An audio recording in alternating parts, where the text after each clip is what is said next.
ನಮಸ್ಕಾರ ಸ್ನೇಹಿತರೆ, free bus ಬಂದಾಗತ್ತ ಕೋಟಿ ಕೋಟಿ ಗಟ್ಟಲೆ ಹಣ ನಷ್ಟ ಆಗ್ತಾ ಇದೆ. ಸಾರಿಗೆ ಇಲಾಖೆಯ ವೆಚ್ಚ ಹೆಚ್ಚಾಗ್ತಾ ಇದೆ, ಸರ್ಕಾರಕ್ಕೆ ಹೊರೆ ಬೀಳ್ತಾ ಇದೆ, ಆರ್ಥಿಕ ನಷ್ಟ ಆಗ್ತಾ ಇದೆ, ಸಾಲ ಹೆಚ್ಚಾಗ್ತಾ ಇದೆ.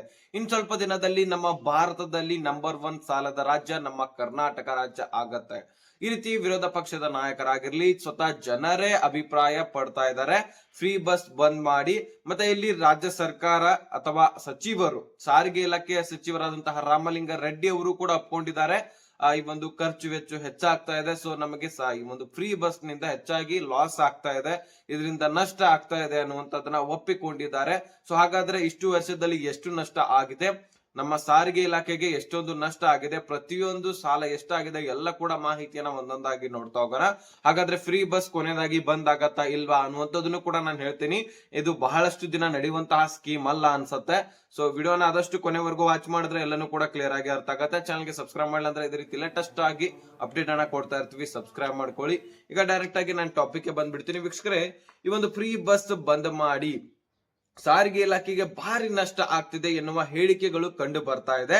ಸೊ ಹಾಗಾದ್ರೆ ಇದರ ಬೆನ್ನಲೆಯಲ್ಲಿ ಮೊದಲು ಕೂಡ ಹೇಳಿದ್ರು, ಈಗ ಒಂದು ತಿಂಗಳು ಕೂಡ ಆಗಿಲ್ಲ, ಇನ್ನು ಕೂಡ ಸಾರಿಗೆ ಇಲಾಖೆದವರು ಕೂಡ ಒಂದು ಜನವರಿನಲ್ಲಿ ಪ್ರತಿಭಟನೆ ನಾವು ಮಾಡ್ತೀವಿ, ನಮ್ಗೇನಾದ್ರೂ ಹಣ ನಮಗೆ ಕೊಡ್ತಕ್ಕಂತಹ ಹಣವನ್ನ ಕೊಡ್ಲಿಲ್ಲ, ನಮ್ಮ ವೇತನವನ್ನ ಕೊಡ್ಲಿಲ್ಲಪ್ಪ ಅಂದ್ರೆ, ನಮ್ಮ ಸಾರಿಗೆ ಇಲಾಖೆಗೆ ಕೊಡ್ತಕ್ಕಂತ ಹಣವನ್ನ ಕೊಡ್ಲಿಲ್ಲಪ್ಪ ಅಂದ್ರೆ ನಾವು ಬಸ್ ಗಳನ್ನ ಬಂದ್ ಮಾಡ್ತೀವಿ, ಬಸ್ಗಳು ಓಡಾಡೋದಿಲ್ಲ ಅಂತ ಹೇಳಿದಾಗ ಯುಗಾದಿ ಹಬ್ಬಕ್ಕೆ ನಾವು ಕೊಡ್ತೀವಿ ಅನ್ನುವಂತಹ ಸೂಚನೆಯನ್ನ ಇಲ್ಲಿ ಸಿದ್ದರಾಮಯ್ಯನವರು ಸರ್ಕಾರ ಕೊಟ್ಟಿತ್ತು. ಸರ್ ನೋಡೋಣ, ವೇಟ್ ಮಾಡಿ ಯುಗಾದಿ ಹಬ್ಬಕ್ಕೆ ಕೊಡ್ತಾರಾ ಇಲ್ವಾ ಅನ್ನುವಂಥದ್ದನ್ನ. ಈಗ ಮತ್ತೆ ಕೊಡ್ಲಿಲ್ಲಪ್ಪ ಅಂದ್ರೆ ಫ್ರೀ ಬಸ್ಗಳು ನಾವು ನಿಲ್ಲಿಸ್ತೀವಿ ಅನ್ನುವಂತಹ ಸೂಚನೆ ಕೊಟ್ಟಿದ್ದಾರೆ. ಈಗ ಸದ್ಯಕ್ಕೆ ಇರುವಂತಹ ಇನ್ಫಾರ್ಮೇಶನ್ ಏನು, ಈ ಫ್ರೀ ಬಸ್ ನಿಂದ ಸಾಕಷ್ಟು ನಷ್ಟ ಆಗ್ತಾ ಇದೆ, ಭಾರಿ ನಷ್ಟ ಆಗ್ತಾ ಇದೆ ಅಂತ ಹೇಳ್ಬಿಟ್ಟು ಸಚಿವ ರಾಮಲಿಂಗ ರೆಡ್ಡಿ ಸರ್ ಅವರು ಒಪ್ಪಿಕೊಂಡಿದ್ದಾರೆ ಸದನದಲ್ಲಿ. ಜೊತೆಗೆ ವಿಪಕ್ಷದ ನಾಯಕರು ಕೂಡ ಹೇಳಿದ್ರು, ನಿಮಗೆ ಈ ಒಂದು ಫ್ರೀ ಬಸ್ ನಡೆಸಲಿಕ್ಕೆ ಆಗ್ತಾ ಇಲ್ಲಪ್ಪ ಅಂದ್ರೆ, ಗ್ಯಾರಂಟಿಗಳನ್ನ ನಡೆಸಲಿಕ್ಕೆ ಆಗ್ತಾ ಇಲ್ಲಪ್ಪ ಅಂದ್ರೆ ಒಪ್ಕೊಳ್ಳಿ, ನಮ್ಮ ಹತ್ರ ಆಗೋದಿಲ್ಲ, ಜನರಿಗೆ ನಮ್ಮನ್ನ ಕ್ಷಮಿಸಿ ಅಂತ ಜನರ ಹತ್ರ ಕೇಳ್ಕೊಂಡ್ರೆ ಸಾಕು, ಇದನ್ನೆಲ್ಲ ಕೂಡ ನಿಲ್ಲಿಸ್ಬಿಟ್ಟು ಸರ್ಕಾರಕ್ಕೆ ಆರ್ಥಿಕ ಹೊರೆ ಬೀಳದಂತೆ ನೋಡ್ಕೊಳ್ಳಿ ಅನ್ನಂತಹ ಒಂದು ಮಾತನ್ನ ವಿರೋಧ ಪಕ್ಷದ ನಾಯಕರು ಕೂಡ ಹೇಳ್ತಾ ಇದ್ದಾರೆ. ಹೌದು ಸ್ನೇಹಿತರೆ, ನಾವು ಕೂಡ ವಿಚಾರ ಮಾಡ್ಬೇಕಾಗತ್ತೆ ಸರ್ಕಾರದ ಆರ್ಥಿಕ ಪರಿಸ್ಥಿತಿಯ ಬಗ್ಗೆ. ಮುಂದಿನ ಪೀಳಿಗೆಗೆ ಹೊಡೆತು ಬೀಳುತ್ತೆ, ಮುಂದೆ ಯಾವ ಯೋಜನೆಗಳು ಜಾರಿ ಆಗದ ಹಾಗೆ ಆಗತ್ತೆ. ಮುಂದಿನ ದಿನಗಳಲ್ಲಿ ಸಾಕಷ್ಟು ನಮ್ಮ ಸರ್ಕಾರಕ್ಕಿಂತನೂ ನಮ್ಮ ಜನರು ಸಂಕಷ್ಟಕ್ಕೆ ಇಡ್ತಾರೆ, ಬೆಲೆ ಏರಿಕೆದಿಂದ ತತ್ತರಿಸಿ ಹೋಗ್ತಾರೆ. ಸೊ ಸರ್ಕಾರ ನಡಿಬೇಕಂದ್ರೆ ಬೆಲೆ ಏರಿಕೆ ಮಾಡಬೇಕು, ಬೆಲೆ ಏರಿಕೆ ಮಾಡಿದ್ರೆ ಅವಾಗ ಮಾತ್ರ ಸರ್ಕಾರ ನಡೀಲಿಕ್ಕೆ ಸಾಧ್ಯ. ಬೆಲೆ ಏರಿಕೆ ಮಾಡಿದ್ರೆ ಸಾಮಾನ್ಯ ಜನರು, ಮಿಡಲ್ ಕ್ಲಾಸ್ ಆಗಿರ್ಲಿ, ಬಡ ಜನರಿಗಾಗಿರ್ಲಿ ಸಂಸಾರ ನಡೆಸಲಿಕ್ಕೆ ಬಿರಿ ಆಗತ್ತೆ. ಸೊ ಇಂತಹ ಎಲ್ಲ ಸಿಚುವೇಶನ್ ಗಳನ್ನ ಫೇಸ್ ಮಾಡ್ಬೇಕಾಗತ್ತೆ. ಸೊ ಅದಕ್ಕೋಸ್ಕರ ಈ ಒಂದು ಫ್ರೀ ಬಸ್ ಬೇಡ ಅನ್ನುವಂತಹ ಸೂಚನೆಗಳು, ಈಗ ಹೇಳಿಕೆಗಳು ಕಂಡು ಬರ್ತಾ ಇದೆ. ಸದ್ಯಕ್ಕೆ KSRTCಗೆ ಎಷ್ಟು ಲಾಸ್ ಆಗಿದೆ ಅನ್ನುವಂಥದ್ದನ್ನು ನೋಡೋದಾದ್ರೆ, KSRTCಗೆ 1,500 ಕೋಟಿ ಲಾಸ್ ಆಗಿದೆ, ನಷ್ಟ ಆಗಿದೆ.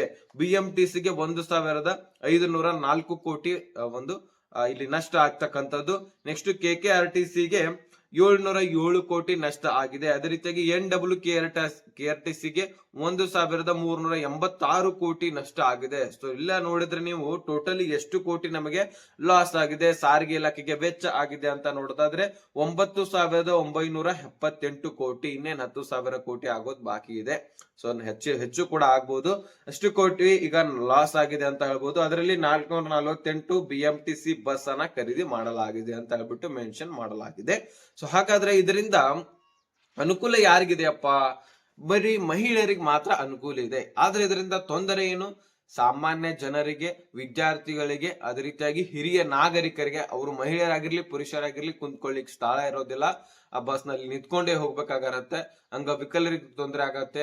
ಅಥವಾ ಇನ್ಯಾರು ಎಕ್ಸಾಮ್ಗೆ ವಿದ್ಯಾರ್ಥಿಗಳು ಎಕ್ಸಾಮ್ ಸಂದರ್ಭದಲ್ಲಿ ಹೋಗುವಂತಹ ಸಂದರ್ಭದಲ್ಲಿ ಬಸ್ ರಶ್ ಆಗಿದ್ರೆ ಬಸ್ ನಿಲ್ಸೋದಿಲ್ಲ, ಎಕ್ಸಾಮ್ಗೆ ಸರಿಯಾದ ಟೈಮ್ಗೆ ಹೋಗ್ಲಿಕ್ಕೆ ಆಗೋದಿಲ್ಲ. ಇಂತಹ ಎಲ್ಲ ಪರಿಸ್ಥಿತಿಗಳನ್ನ ಫೇಸ್ ಮಾಡ್ಬೇಕಾಗತ್ತೆ. ಸ್ವತಃ ಮಹಿಳೆಯರು, ನಿಮ್ಮ ಮಕ್ಕಳಿಗೆ ಈ ರೀತಿ ಪರಿಸ್ಥಿತಿ ಬರ್ಬೋದು. ನಿಮಗ್ ಬರ್ಲಿಲ್ಲಪ್ಪ, ನೀವು ತಿರುಗಾಡ್ತೀರಿ, ನೀವು ಎಲ್ಲೆಲ್ಲೋ ಹೋಗ್ತೀರಿ ಬರ್ತೀರಿ, ಓಕೆ. ಸೊ ನಿಮ್ಮ ಮನೆಯಲ್ಲಿರ್ತಕ್ಕಂತಹ ಈ ಒಂದು ಮಕ್ಕಳಿಗೆ ತೊಂದರೆ ಆಗತ್ತೆ. ಇನ್ನು ನಿಮ್ಮ ಗಂಡಂದಿರು ರಿಕ್ಷಾ ಚಾಲಕರಿದ್ರೆ, ಆಟೋ ಚಾಲಕರಿದ್ರೆ, ಸೊ ಅವ್ರಿಗೂ ಕೂಡ ತೊಂದರೆ ಉಂಟಾಗತ್ತೆ. ಯಾಕಪ್ಪ ಅಂದ್ರೆ ಈಗ ಖಾಸಗಿ ಬಸ್ಗಳು ಕೂಡ ನಡೆಸೋದು ಬಿರಿ ಆಗ್ಬಿಟ್ಟಿದೆ. ಅದನ್ನ ಬಿಡಿ ಹೋಗ್ಲಿ, ಈಗ ರಿಕ್ಷಾ ಚಾಲಕರಿಗೆ, ಆಟೋ ಚಾಲಕರಿಗೂ ಕೂಡ ಈಗ ಒಂದು ತೊಂದರೆ ಉಂಟಾಗಿರುವಂತದ್ದು. ಸೊ ದಿನಕ್ಕೆ ದಿನ ಕೂಲಿ ಕೂಡ ಆಗ್ತಾ ಇಲ್ಲ, ಬಸ್ಗಳು ಫ್ರೀ ಆಗಿದೆ, ಮಹಿಳೆಯರು ಅಲ್ಲೇ ಅಡ್ಡಾಡ್ತಕ್ಕಂಥದ್ದು. ಸೊ ಎಲ್ಲಾ ವ್ಯವಹಾರಗಳು ಕೂಡ ಕೆಟ್ಟ ಹೋಗಿದೆ ಅಂತಾನೆ ಅನ್ಬೋದು. ಈಗ ವೃದ್ಧರಾಗಿರ್ಲಿ, ಮಹಿಳೆಯರಿಗಾಗಿರ್ಲಿ, ಈಗ ವೃದ್ಧರಿಗೆ ಒಂದು ವಿದ್ಯಾರ್ಥಿಗಳಿಗೆ ಮಾತ್ರ ಫ್ರೀ ಕೊಟ್ಟಿದ್ರೆ ನಡೀತಾ ಇತ್ತು. ಆದ್ರೆ ಹೆಣ್ಮಕ್ಳಿಗೆ ಪೂರ್ತಿಯಾಗಿ ಒಂದು ಫ್ರೀ ಕೊಟ್ಟಿರುವಂತ ಬಸ್ಗಳು ತುಂಬಾನೇ ರಶ್ ಆಗ್ತಾ ಇದೆ ಅನ್ನುವಂತಹ ಹೇಳಿಕೆ ಕೂಡ ಬರ್ತಾ ಇದೆ. ಇದರಿಂದ ಹೆಚ್ಚಾನೆಚ್ಚು ಅನಾನುಕೂಲ ಇದೆ ಹೊರತು ಅನುಕೂಲ ಇಲ್ಲ. ಅನುಕೂಲ ಮಹಿಳೆಯರಿಗೆ ಮಾತ್ರ, ಆದ್ರೆ ಇದರಿಂದ ಅನಾನುಕೂಲ ರಿಕ್ಷಾ ಚಾಲಕರಿಗೆ. ಈಗ ನಮ್ಗೆ ಬೆಲೆ ಏರಿಕೆ ಕೂಡ ಆಗ್ತಾ ಇದೆ.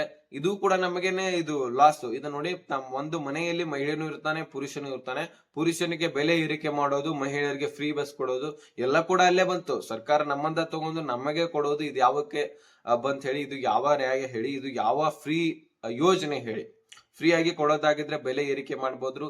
ಈ ಒಂದು ತಾನಾಗಿನೇ ಎಲ್ರಿಗೂ ಕೂಡ ಫ್ರೀ ಕೊಟ್ರೆ ಇದೊಂದು ಬೇರೆ. ಆದ್ರೆ ಫ್ರೀ ಕೊಟ್ಟಿದ್ರು ಸಹಿತ ಆರ್ಥಿಕ ಪರಿಸ್ಥಿತಿಯನ್ನ ವಿಚಾರ ಮಾಡ್ಬೇಕಾಗತ್ತೆ. ಇಂತಿಷ್ಟು ವರ್ಷ ಅಂತ ಹೇಳ್ಬಿಟ್ಟು ಅದನ್ನ ಸ್ಟಾಪ್ ಮಾಡಿದ್ರೆ ಬೆಟರ್.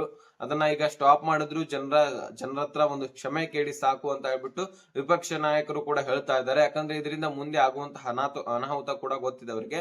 ಯಾಕಂದ್ರೆ ಬೆಲೆ ಏರಿಕೆ ಕೂಡ ಆಗತ್ತೆ, ಈ ಕಡೆ ಸರ್ಕಾರದ ಆರ್ಥಿಕ ಪರಿಸ್ಥಿತಿ ಹದಗೆಡುತ್ತೆ, ಇನ್ನು ಸಾಲ ಆಗ್ತಾನೆ ಹೋಗುತ್ತೆ.